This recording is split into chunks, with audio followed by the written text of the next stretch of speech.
ఛానలుకి స్వాగతం. శివరాత్రి అనేది ఆధ్యాత్మిక శక్తుల సమయం. ఆ రాత్రి భగవంతుడు శివుడు జగత్తు మొత్తానికి కొత్త ఆరంభానికి సంకేతాన్నిస్తాడు. ఆయన కృప ఉన్న చోట చీకటి ఉండదు. కాని ఈ సంవత్సరం శివరాత్రి తర్వాత మిథున రాశివారికి ఒక ముఖ్యమైన పరీక్షా సమయం మొదలవుతుంది. ఒక సమస్య ఎదురు కాబోతుంది. అది నమ్మకం మీద వచ్చిన పరీక్ష. మీరు నమ్మిన వ్యక్తి వల్ల ఒక పెద్ద సమస్య మీకు ఎదురు కావచ్చు. అయితే ఈ అంశాల గురించి వీడియోలో క్లుప్తంగా తెలుసుకునే ముందు మా చిన్న రిక్వెస్ట్ ఏంటంటే, ఇదివరకు మా ఛానల్ని మీరు సబ్స్క్రైబ్ చేసుకోనట్లయితే సబ్స్క్రైబ్ చేసుకోండి. అలాగే పక్కన ఉన్న గంట సింబల్ మీద ఆల్ అప్డేట్స్ ని క్లిక్ చేయండి. అప్పుడే మేము అప్లోడ్ చేసే ప్రతి వీడియోకి మీకు నోటిఫికేషన్ అనేది వస్తుంది. మిథున రాశివారు సాధారణంగా చురుకైనవారు. మాట్లాడే తీరు చక్కగా ఉంటుంది. అందుకే వాళ్ళు అందరినీ త్వరగా నమ్మేస్తారు. కాని శివరాత్రి తర్వాత బుధుడు శని ప్రభావం కలిసి ఉన్నందున ఈ రాశివారికి నమ్మిన మనుషుల వల్ల ఒక గజిబిజి పరిస్థితి ఏర్పడే అవకాశముంది.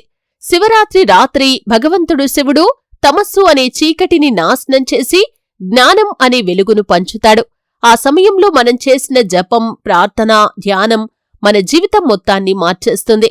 కాని ఆ రాత్రి తర్వాత శివుడి పరీక్షలు మొదలవుతాయి. అది భగవంతుడు మన బలాన్ని పరీక్షించే సమయం.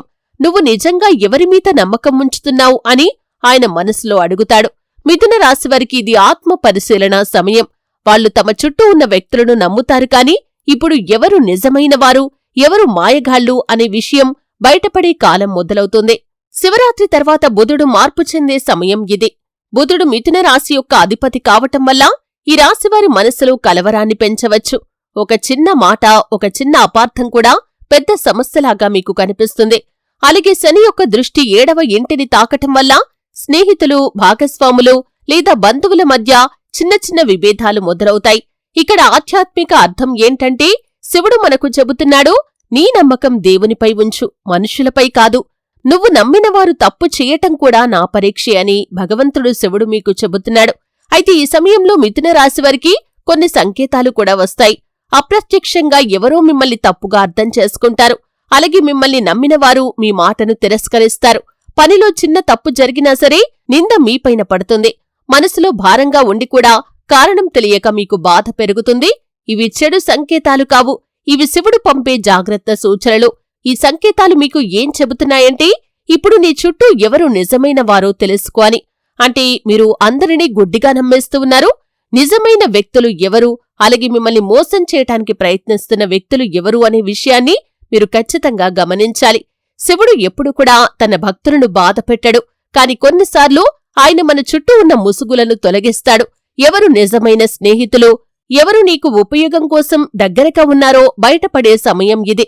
అందుకే ఈ శివరాత్రి తర్వాత వచ్చే రోజులు మిథున రాశివారికి పరిశీలనా దశ, ఒక కొత్త ఆధ్యాత్మిక జాగృతి. శివుడు మీకేం చెబుతున్నాడంటే, నువ్వు ఎవరినో నమ్మటం తప్పు కాదు కాని దాంట్లో భయం ఉండకూడదు. నమ్మిన వారు వంచినా ఆ వంచన మిమ్మల్ని శక్తివంతం చేస్తుందని భగవంతుడు మీకు చెబుతున్నాడు. మిథున రాశివారి యొక్క హృదయం బహు మృదువుగా ఉంటుంది. ఒకసారి ఎవరికైనా మనసు తెరిస్తే అది పూర్తిగా, కాని శివరాత్రి కాలంలో ఆ నమ్మకం ఒక పరీక్ష అగ్నిలాగా అవుతుంది. ఇది కష్టకాలం కాదు, జాగరణ సమయం. ప్రతి మనిషి మన జీవితంలో ఏదో ఒక కారణంతో వస్తారు.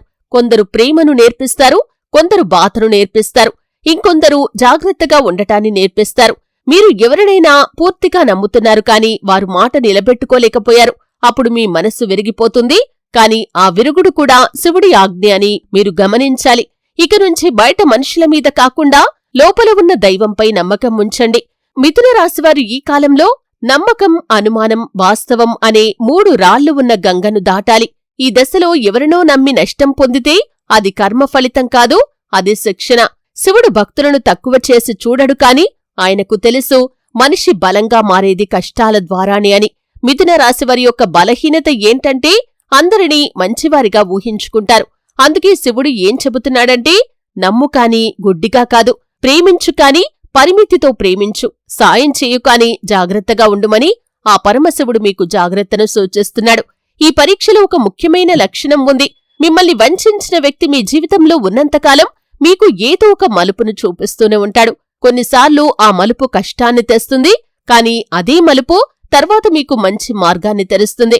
నమ్మినవారు మనస్సు నొప్పిస్తే మనలో అహంకారం, ఆశ, భయం అనే 3 కరిగిపోతాయి. ఇది ఆత్మ పరిశుద్ధి మొదటి దశ.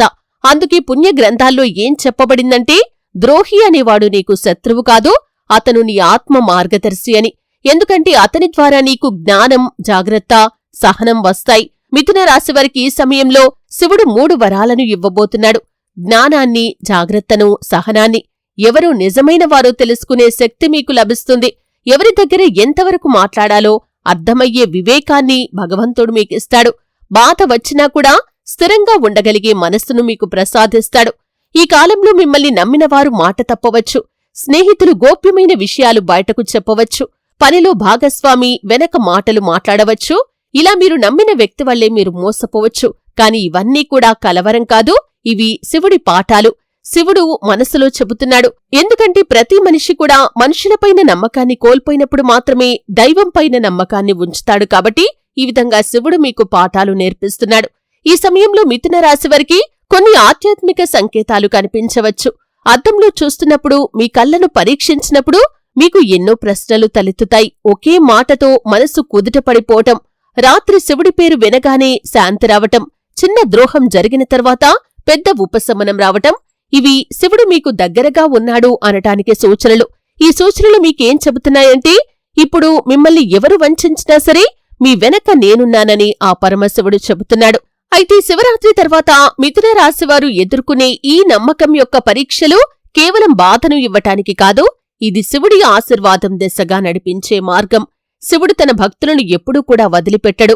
కాని ఆయన ఒక సత్యం చెబుతాడు. నువ్వు నాతో దగ్గరవ్వాలంటే ముందుగా అబద్ధమైన బంధాలు విడవాలని ఆ పరమశివుడు చెబుతున్నాడు. అందుకే ఈ కాలంలో మిథున రాశివారికి నమ్మిన వారి వల్లే సమస్యలనివి బంధ విరమణ సంకేతాలు. ఇవి మీకు బాధను ఇచ్చినా సరే చివరికి శాంతిని ఇచ్చే శివపథం. శివుడి కృప అనేది ఒక చూపులాంటిది. అది కనిపించదు కాని అనుభూతి చెందుతాం.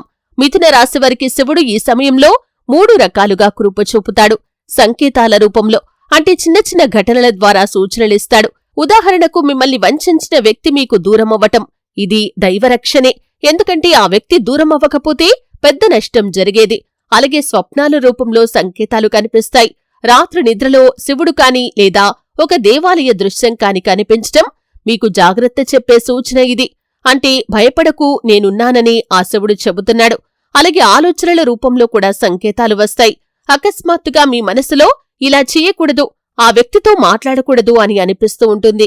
ఇది బుద్ధి కాదు, శివ ప్రేరణ అని గుర్తించాలి.